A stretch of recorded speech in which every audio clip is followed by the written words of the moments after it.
কোথায় বসে খিচুড়ি খেলাম। এদিকে দেখো সবাই উঠে পড়েছে, আজকে আমাদের বাড়িতে সবাই উঠে পড়েছে। উঠে চা ছাক নিয়ে মানে বাইরে ঠিক আছে, চা খাচ্ছে পূজা, আমিও চা খেয়ে নেবো। এরিয়া ভাত তো করেছি, ভাতে আলু ভাতে দিইনি, যেহেতু আলু তরকারি করবো না, আলু ভাতে দিইনি। একটা আলু তরকারি হচ্ছে, আর ওখানে বাবা ভাত করেছে, বাবা যেন ভাত খেলে না, রুটি খাবো। আস্তে খাবি ভাত করে খাওয়া, আস্তে আস্তে। ও আজকে রান্না করতে তো আমার দেরি হয়ে গেল প্রচুর, এদিকে পুজোটা দিতে হবে। কি করবো আমি বৃহস্পতিবারে পুজোটা তো দিই না, আমার দেওয়া হয়ও না। আর বৃহস্পতিবারে পুজো দেওয়া হয়ে গেছে, আমার পুজো করা কমপ্লিট হয়ে গেছে।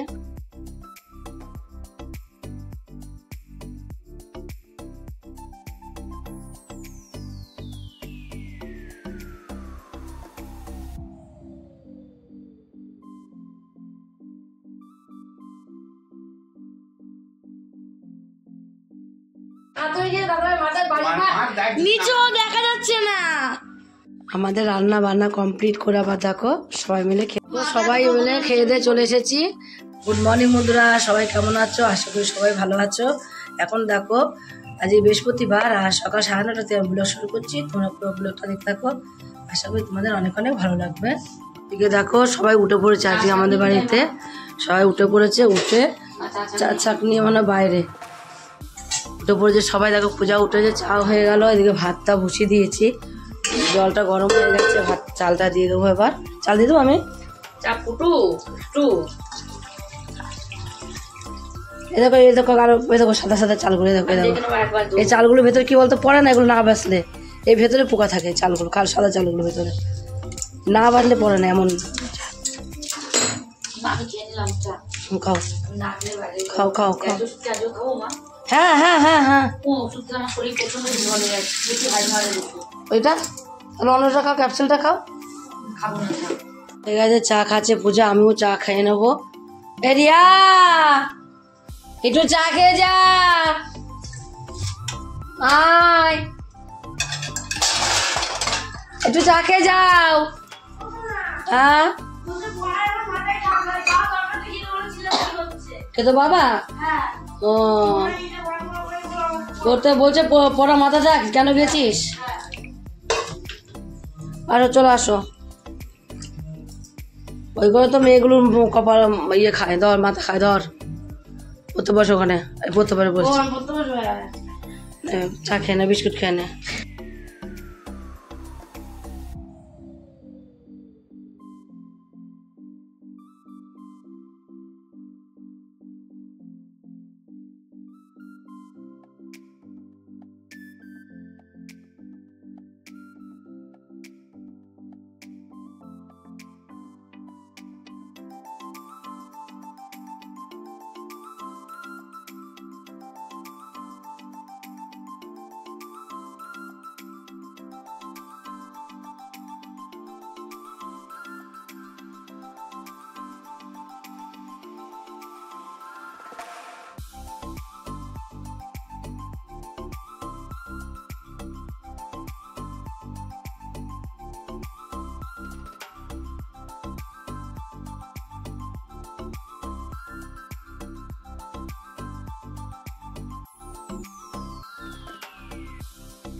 ভাত তো করেছি, ভাতে আলু ভাতে দিইনি, যেহেতু আলু তরকারি করবো না, আলু ভাতে দিইনি। একটা আলু তরকারি হচ্ছে, আর ওখানে বাবা ভাত করেছে, বাবা যেন ভাত খেলে না, রুটি খাবো, রুটি খাচ্ছে।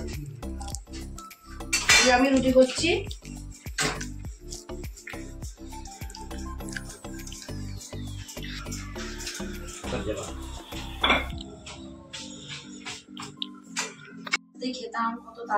আস্তে খাবি, ভাত করে খা আস্তে আস্তে। ঠিক আছে, অনেক কাজ করছিস সকাল থেকে, একটু বিশ্রাম নেই। চোখে কুচো হয়ে গেছিস কাজ করে করে ঠান্ডায়। শরীর খারাপ? দেখো সবার খাওয়া হয়ে গেছে, পূজা, রিয়ার, স্বরূপের বাবাও তো খেয়ে চলে গেল, ওরা খাওয়া গেছে। আমি একটা রুটি খেয়ে প্রেশার ওষুধটা খেলাম, এবার আমি খাবো। ও আজকে রান্না করতে তো আমার দেরি হয়ে গেল প্রচুর। এদিকে পুজোটা দিতে হবে, পুজো দেওয়া হয়নি, বিশুদ্ধভাবে পুজো দিতে হবে। হলুদের মধ্যে সব পড়ে গেল নিচে। দেখো ভোলা মাছের ঝালটা বসিয়েছি এখানে, ভোলা মাছের ঝাল প্রায় হয়ে গেছে, ধনেপাতা কুচিও দেওয়া হয়ে গেছে। এবার ভোলা মাছের ঝালটা নামিয়ে দেবো। আর ডালটা একটু সিদ্ধ করে নিচ্ছি আজকে, ডাল সিদ্ধ, ভোলা মাছের ঝাল। আর এখানে শাকটা শুধু বাকি আছে এখন, শাকটা রান্না করলে আমার রান্না বান্না একদম পুরো কমপ্লিট হয়ে যাবে।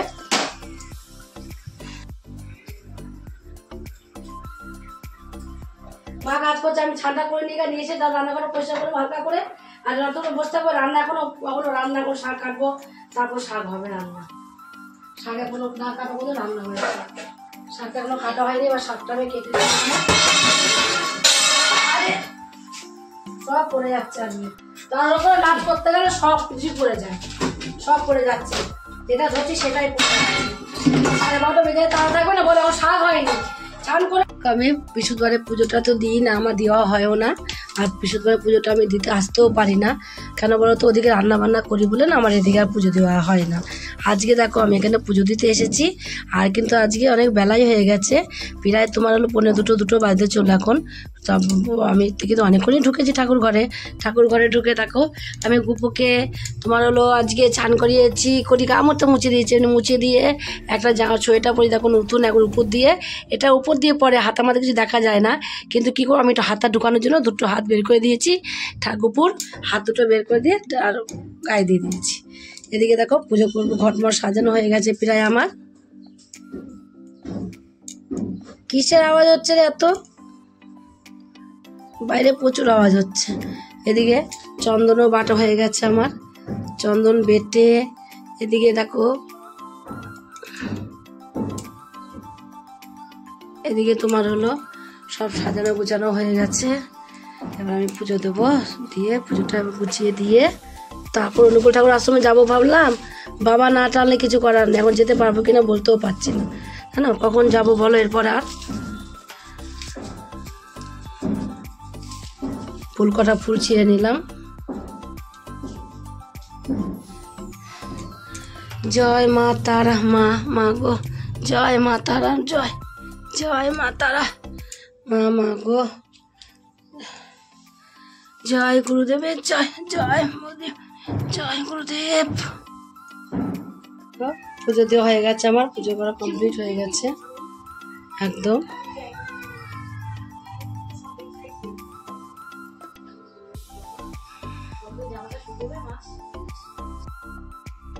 আমরা এখন দেখো ঢুকে যাচ্ছি, গুরুদেবের এখানে আসলাম, গেটের থেকে কেবল ঢুকছি। আমরা টোটো করে আসলাম, টোটোর থেকে নামলাম, নেমে বাড়িতে রিয়াকে বললাম, রিয়া বললো না মা যাবো না, শরীরটা খারাপ হচ্ছে। পূজাও আসলো না বলে স্বরূপ আসলো না, পূজা আসলো আবার স্বরূপ আসতো। পূজারও শরীরটা ভালো নেই, পূজারও খুব গ্যাস হয়েছে, কদিন ধরে এত গ্যাস অম্বল হচ্ছে, তার জন্য পূজা কোনো জায়গায় যেতেই চাচ্ছেও না, বলছে মা আমি যাবো না, তোমরা যাও। তার জন্য রিয়া আর পূজা বাড়ি থাকলো, আমি প্রিয়াকে নিয়ে সোজা চলে এলাম। একটা দিন বছরে না এমনি তো আসা হয় না, আসিও না। গুরুদেব এখানে আমাদের তো মন্ত্র নেওয়া, যেহেতু অনুকূল ঠাকুর আশ্রমে আমাদের মন্ত্র নেওয়া অনুকূলের, তার জন্য আমাদের আসতেই হবে, তাও আসা হয় না, একটা দিন তো আসবেই বলো। তাই আসলাম, আজ তো খুব ভালো লাগছে, এসে তো খুবই ভালো লাগছে দেখে, আমার খুব ভালো লাগে এখানে আসলে, মনে হয় না বাড়ি যাই ফিরে। এখানে এসে ও রিয়াকে পিয়াকে বললাম যে রিয়া বেরিয়ে আছে দেখো বারবার করে। পিয়াকে বললাম পিয়া তুই যাবি ভেতরে? পিয়া বললাম আমি যাবো না, তুমি যাও, মেয়েকে নিয়ে তুমি যাও। ওর মেয়ে কিছুতে মাকে ছেড়ে যাবে না, তাহলে বললাম তাহলে মেয়েকে নিয়ে এখানে দাঁড়া, আমি যাই ভেতরটা একটুখানি ঘুরে আসি গা, গুরুদেবকে দর্শন করে আসি গা। গুরুদেবকে দর্শন করা হয় না, অনেক বছর দর্শন করা হয় না, আমার তো যাওয়া আসা হয়ই না, আমার এখন তুমি এখানে আসা হয় না। যতই মনে করি আমি আসবো না কেন আসবো, ততই আসা হয় না। সন্ধ্যাবেলা তো গেট খোলে, আরতি হয়, সন্ধ্যাবেলা আসা হয় না। আর তোমার হলো যতই হোক না কেন, মনে যতই যাই আর না যাই, গুরুদেবের টান তো আছে। আর মন্ত্র নিয়েছি যেহেতু, সকালবেলা উঠেই তো আমরা গুরুদেবের নাম নিই, আর সবসময় গুরুদেবের নামটা নিই, নামটা তো নিতেই হবে বলো, যেহেতু মন্ত্র নিয়েছি আর গুরুদেব তাকে তো স্মরণ আমাদের করতেই হবে। এমনি আমরা পাপে ভর্তি আমাদের শরীর, তাও যদি একটু মন্ত্র নিয়ে যদি একটু পূর্ণ করতে পারি, তার জন্য আমি বললাম তুই তাহলে এক কাজ কর। আমার মেয়েও নিয়েছে, পূজা নিয়েছে, তারপরে পিয়া নিয়েছে, সবাই এই গুরুদেবেরই মন্ত্র, আমাদের বাবাও নিয়েছে। আর আমি এমনি কিছু পারি না, আমি শুধু ঠাকুরের নামটাই নিই যেহেতু। আর ওর পিয়া তো গেল না ভেতরে, তা আবার জুতো পাড়া দিতে হবে, জুতো তো বাইরে রেখে যেতে হবে, জুতো পাড়া দিতে হবে বলে আমি বললাম তাহলে তুই দাঁড়া একজনা। পিয়া ওর মেয়েকে নিয়ে দাঁড়ালো, আমি একা একাই চলে গেলাম একদম গুরুদেবের আশ্রমে ভেতরে, মন্দিরে গুরুদেবকে দর্শন করতে চলে এলাম। দেখো কত সুন্দর লাগছে ফুলগুলো, এখানে ফুলগুলো এত সুন্দর ফুল কি বলবো, অনেক জায়গায় প্রচুর ফুল, এখানে ফুল গাছ চারিদিকে ফুলের বাগান, আর এত পরিষ্কার না গেলে তোমরা বিশ্বাস করবে না, এত যেমন সাদা ধপধপ ধপধপ করে সারা মন্দিরে, তোমরা একটুখানি নোংরাও তোমরা পাবে না, খুঁটে তুললেও মানে নোংরা পাবে না, এত পরিষ্কার এত পরিষ্কার, চারিদিকে পরিষ্কার। তোমার ভেতর তো একবারে গেলে মনে হয় না যে ভেতর থেকে বাইরে বেরোই, এতটাই সুন্দর ভেতরটা। আর বাইরেটাও তাই, কোনো জায়গায় নোংরা পাবে না, এত সুন্দর। আর অনেক দিন পরেই কিন্তু, গেল বছর হয়নি, 2-3 বছর পরেই এই আজকে উৎসবটা একটু বড় করেই হচ্ছে, তার জন্যই আজকে একটু আমরা আসলাম। 23শে জানুয়ারি তো আগে প্রত্যেক বছরই হতো, এখন আর কদিন বছর হয় না, 2-3 বছর হয় না, 2-3 বছর পরে এবার হলো আবার, তার জন্যই আমরা আসলাম। এসে দেখো কত সুন্দর সাদা মন্দিরটা, দেখলে তোমরা মনটা পবিত্র হয়ে যাবে তোমাদের, আর কিছু লাগবে না, এত সুন্দর লাগছে দেখতে। দেখো সবাই মিলে কেন বসে আছে, সবাই মিলে বসে আছে, এখানে একটা লোক না, এখানে হাজার হাজার লোক, এই মাথার থেকে ও মাথা পর্যন্ত সারা মাঠে প্যান্ডেল হয়েছে, আর সারা মাঠেই তোমার লোক বসে আছে। এখান থেকে গুরুদেব এখানে আসলে কেউ না খেয়ে বাড়ি ফিরে যাবে না, সবাই খেয়েও যাবে প্রসাদ, আবার নিয়েও যাবে। এত সুন্দর অঢেল প্রসাদ দেওয়া হচ্ছে সবাইকে, যে কে কত খেতে পারো সে তাকে ততটাই দেওয়া হচ্ছে, যতটা খেতে পারে তাকে ততটাই দেওয়া হচ্ছে। আর চারিদিকে মাঠে যেদিকে তাকাবে সেদিকে দেখবে লোক বসে আছে।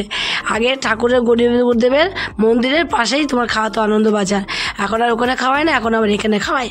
এখানেই সবাই, বিশাল মাঠ, আর সব তোমার বস্তা পেতে লম্বা লম্বা করে সবাই বসে গেছে চারিদিকে, তোমরা দেখো একটুখানি, কেউ চারিদিকে সবাই বসেছে, কেউ সবাইকে একটু রান্না হচ্ছে বলে বলছে বসেন, তারপর তো রান্না করে তারপরে সবাইকে বসিয়ে রেখে একটুখানি সময় মিনিটের মধ্যে রান্না হয়ে গেল। এত সুন্দর খিচুড়িটা দেখো, আর গাড়িতে করে সব খিচুড়ি, আর বিশাল বড় বড় কড়াইতে রান্না, আর গাড়ি করে করে সবাইকে খিচুড়ি দেবে, একবারে দেবে। আর চাটনি আর খিচুড়ি দিয়ে যাচ্ছে। তার মধ্যে আমরা খেয়েছি, আমি আর পিকু আর পিয়া, দুজনে মিলে 3জনে মিলে আমরা খেয়েছি। পিকু তো হাতি দেয়নি, আমরা খেয়েছি, ও হাতি চটকিমটকে রেখে দিয়েছে। আমরা খাওয়া দাওয়া করে সব চলে এলাম।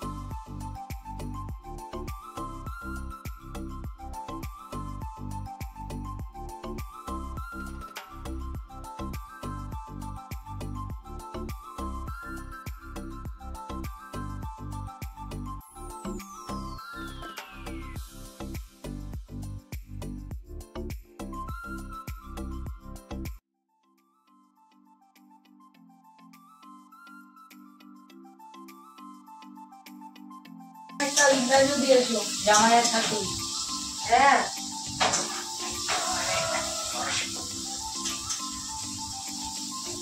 কাঁচা লঙ্কা দাও না। কে বলবে জামাই? জামাই আমাকে বলবে ঝর্ণা দি, ঝর্ণা কিছে আমি ঝর্ণা দিই না দিদি আছে কালকে উপরে আমার দিদি আছেন তাহলে ও মা এই জামাই কে বলবে? কে কাঁচা লঙ্কা কোথায়? কাঁচা লঙ্কা তো কাঁচা লঙ্কা অনেক সব দিয়ে দিছি, সবুজ করে দাও। ও দেখ ফ্রিজের উপরে দেখো তো মাঝখান দিয়ে একটু চিড়া দিয়ে দাও। লঙ্কা দিয়েছি তো কাঁচা লঙ্কা নেই, আমি দিই একটা দুটো দিয়ে দাও। হ্যাঁ প্রেসক্রিপশন গুলো কি এখানে পড়ে থাকবে এরকম ভাবে? আর আদার পেস্ট নিয়ে আসবা। আদা দাও লঙ্কা নেই তো ফ্রিজের উপরে একটা পকড় করে দাও না। ঠিক আছে লাগবে না, এক পিস আছে, এক পিস দাও, একটাই দাও। আর লঙ্কাটা দিয়ে দিলাম, না লঙ্কা ধনে পাতা আছে কিন্তু গাছটা লাগবে।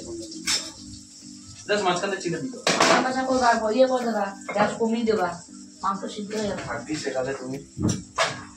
আচ্ছা আমরা দুজন রান্না করবো, খাবি, খেয়ে আসবি। এই দেখো তুমি মাংস সেদ্ধের কথা বলছো না, আমি শুধু ভেজেছি মাঝখানে ম্যাডাম, আমি ভিনেগার ইউজ করে নিয়েছি, মাংস এমনি তুলতুলে হয়ে গেছে। একদম। আরে মাংস রান্না করতে খেয়ে আসবি, দেখবি আমরা যদি দুজনে হোটেল দিই না, লোকে ভিড়ে ভর্তি হয়ে যাবে। মাঝে মাঝে মনে হয় জানো তোমার খাজা বিয়ের বাড়ির সামনে আমরা দুজনে যদি হোটেল দিই না, দেখবি লোকে ভিড়ে কেমন। আমাদের রান্না বান্না কমপ্লিট করে আবার দেখো সবাই মিলে খেতেও বসে গেছে। আমিও বসে যাবো, ওর বাবা তো খাবে না, যে ওর বাবা যে ফিস্টি আছে, ফিস্ট থেকে খেয়ে আসলো মাংস ভাত সব। আমরা এবার খাওয়া দাওয়া করে নিয়ে সব নিচে চলে যাবো। এখন আজ তাড়াতাড়ি করে খেতে দিয়ে দিয়েছি, 10টার সময় খেতে দিয়েছি। ওই খেতে খেতে উপরে ধরো আধ ঘন্টা লাগলো, তারপর একটু শুয়ে একটু দাঁড়িয়ে বসা যাবে, তার জন্য দেখলাম একবার খেতে দিয়ে দিই, সব খেতে দিলাম তাড়াতাড়ি করার জন্য। তো সবাই মিলে খেয়ে দিয়ে চলে এসেছি। রিয়া দেখো আজকে বিপদে পড়ে, আজকে তোকে দুধ খেতেই হবে, এখন দুধ নিয়ে বসেছে, দুধ খেতে হবে হলুদ দিয়ে। আর দেখো বাবারও খাওয়া দাওয়া হয়ে গেছে, সবারই খাওয়া দাওয়া হয়ে যাচ্ছে। বড় হয়ে গেছি না, তার জন্য বলছে। এই দেখো গেছি ওখানে, এইটা নিয়ে এসেছি ঘোড়াটা রিয়ার জন্য আজকে, আর পিকুর জন্য একটা, বাবা কদিন গদা গদা করছিল, যেন গদাটা ওর জন্য নিয়ে এসেছি। ও বললো কি নেবো, বোনো কি নিবি, গদা নেবো, তাহলে ওর জন্য গদাটাই দিলাম। গদাটা দিয়ে ওকে মারতে পারবে, তার জন্য গদাটাই নেবে, এত বদমাইশ ছাড়ো না। খেতে সব চলে আসলাম, পূজারা শুয়ে পড়লো, পূজার শরীরটা খারাপ, আমরাও দেখো শুয়ে পড়বো। তার জন্য আজকের মতো ভিডিও এখানে শেষ, কালকে আবার দেখা হবে নতুন করে নিয়ে। গুড নাইট বন্ধুরা।